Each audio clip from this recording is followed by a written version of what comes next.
2016ஆம் ஆண்டு நடைபெற்ற சட்டமன்ற தேர்தலிலே 49 வாக்குகள் வித்தியாசத்தில் நான் வெற்றி வாய்ப்பை இழந்ததாக தேர்தல் ஆணையம் அறிவித்தது.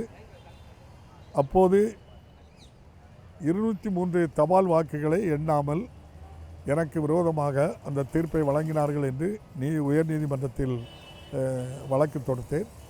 உயர்நீதிமன்றம் உச்ச நீதிமன்றம் வரை சென்று மீண்டும் உயர்நீதிமன்றத்திலே நம்முடைய மாண்புமிகு நீதியரசர் அவர்கள் அக்டோபர் மாதம் 2019ஆம் ஆண்டு 1ஆம் தேதி ஒரு தீர்ப்பு வழங்கினார்கள்.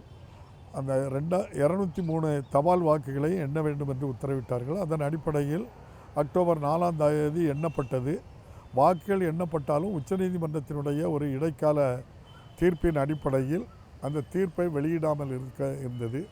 2019 இருந்து தொடர்ந்து உச்சநீதிமன்றம் உயர்நீதிமன்றம் என்று தொடர்ந்து இந்த வழக்கு நடந்து வந்து முடிவில் இன்று நம்முடைய மாண்புமிகு சென்னை உயர்நீதிமன்ற நீதியரசர்கள் மிக ஜனநாயகத்தினுடைய அடிப்படையில் இந்த ஜனநாயகத்தை பாதுகாக்க வேண்டும் என்ற உயர்ந்த நோக்கத்தோடு சட்டத்துக்கு உட்பட்டு அந்த 203 வாக்குகள் எண்ணப்பட்டதில் 153 வாக்குகள் எனக்கு கிடைத்தது.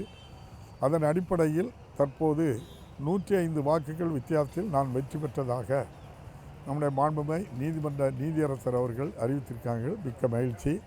அதோடு அன்றைய காலகட்டத்தில் சட்டமன்ற உறுப்பினராக இருந்த இன்பத்துறை அவர்கள் எங்கெல்லாம் அவருடைய பெயர் இருக்கின்றதோ அந்த பெயர்களை எல்லாம் நீக்கிவிட்டு என்னுடைய பெயரை நீக்க வேண்டும் என்று நம்முடைய தலைமைச் செயலாளருக்கு உத்தரவிட்டிருக்கின்றார்கள். அந்த அடிப்படையில் இது மிகப்பெரிய வெற்றி. எனக்கு இந்த நேரத்தில் ஒன்று நினைவுக்கு வருகிறது. மறைந்த தலைவர் கலைஞர் அந்த வழக்கு எப்படி இருக்கிறது என்று ஆவலோடு கேட்பார்கள்.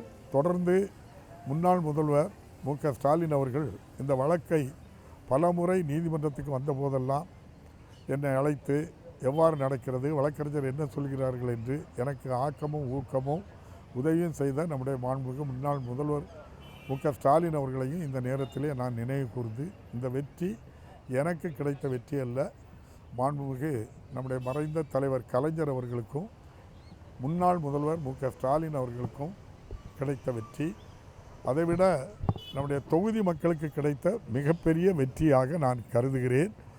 இப்போது நடந்து முடிந்த சட்டமன்ற தேர்தலில் நான் வெற்றி வாய்ப்பை இழந்தாலும் இந்த வெற்றி எனக்கு ஒரு மிகப்பெரிய வெற்றியாக நான் எண்ணுகின்றேன். ஆகவே இந்த வெற்றி மகிழ்ச்சியை நம்முடைய மாண்புமிகு முன்னாள் முதல்வர் மு.க.ஸ்டாலின் அவர்களை சந்தித்து நான் இந்த வெற்றியை அவருடைய பொற்பாதங்களில் சமர்ப்பிக்கிறேன். நன்றி, வணக்கம்.